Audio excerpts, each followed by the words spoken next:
Bonjour, aujourd'hui j'ai envie de partager avec vous une canalisation reçue en rendez-vous qui reflète bien ce à quoi nous pouvons être confrontés. Nombreux d'entre nous peuvent être confrontés. Euh, C'est une énergie pompée par l'incapacité d'agir, en tout cas par la croyance que la situation actuelle nous met dans l'inaction, l'incapacité d'agir, donc la capacité d'être qui nous sommes. Et les blessures que ça fait ressortir, bon, ça va pas être l'objet. Mais là, on est typiquement en fait sur ce que beaucoup d'entre nous doivent ressentir, sur le désir de poser des choses, de faire des actes, mais qui nous semblent aujourd'hui en fait bloqués par la situation. C'est-à-dire que le fait d'être confiné et d'être dans cette situation d'enfermement. Je mets bien entre guillemets l'enfermement parce que vous verrez à quel point en fait il est virtuel, même s'il est concret. Hein. Donc je vais vous lire le message qui a été canalisé pour une consultante. Et je vous en prie, n'hésitez pas à mettre des commentaires pour exprimer comment vous vivez ce confinement et est-ce qu'en effet vous vous sentez enfermé. Qu'est-ce qui fait la différence entre l'enfermement que l'un ressent et l'incapacité d'agir et l'enfermement que l'autre ne ressent pas, ou ce que vous ressentez vous. Est-ce que ça vous empêche d'être qui vous êtes? Est-ce que quelles sont les choses que vous activez pour ne pas être dans cette sensation d'enfermement et pieds et mains liés face aux actions que vous avez envie d'entreprendre? Le message, je vais le lire, puisque compte tenu de la situation, j'ai canalisé un peu plus longuement, voilà, puisque généralement je me limite un peu dans le cadre des rendez-vous, mais bon.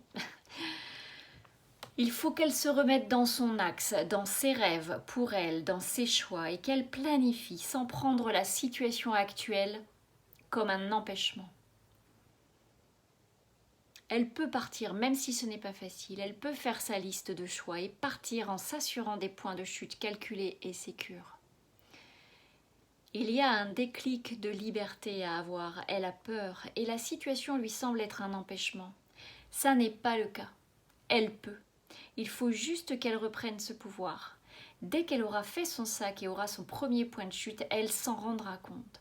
L'épreuve n'est pas anodine, car cet empêchement virtuel, ces conditions traversées actuellement, sont aussi là pour montrer à quel point vous êtes capable d'être dans la foi et libre malgré les circonstances, quelles que soient les circonstances.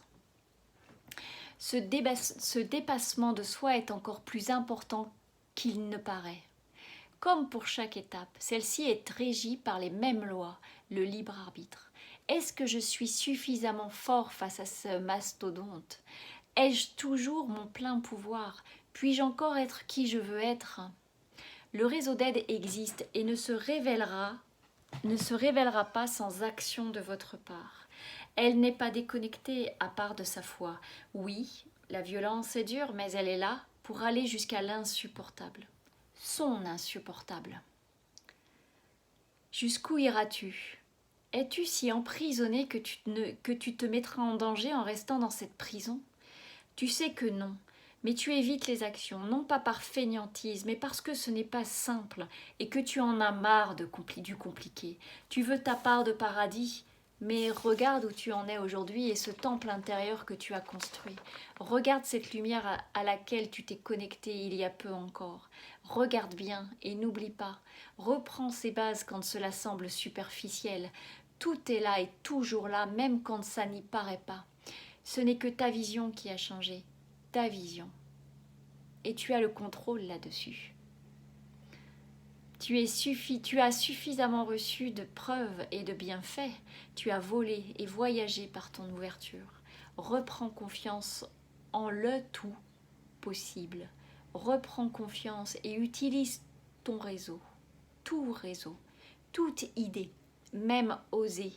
Nous ne sommes pas absents, mais vous avez de gros paliers à passer. En quiétude, en confiance, en foi. Ces paliers, il vous faut le temps de les passer. Mais nous sommes là. Reprends cette foi. Donc, au-delà de certains détails, puisque là, il s'agissait quand même de quelqu'un en fait qui est très connecté et qui se retrouve en effet très ébranlée parce qu'elle devait activer certaines choses avant et bah, que le confinement a verrouillé, en tout cas. Mais ça, c'est valable aussi, au-delà du message avec les connexions, c'est valable pour tous ceux qui sont dans une situation qui les pousse, dans leur douleur, qui les pousse vraiment à trouver des ressources, quelles que soient les circonstances. Donc, tout ce qui va devenir insupportable, tout ce qui va devenir pire qu'avant, est accentué par cette sensation d'être emprisonné. Ça reste une sensation, puisque, comme on vous le dit, que ce n'est qu'un empêchement virtuel. Dans l'absolu, tout est possible. Et vous ? Qu'est-ce qui est empêché aujourd'hui ou qu'est-ce qui est révélé à vous et quels moyens vous mettez en place pour autant ne pas être empêché.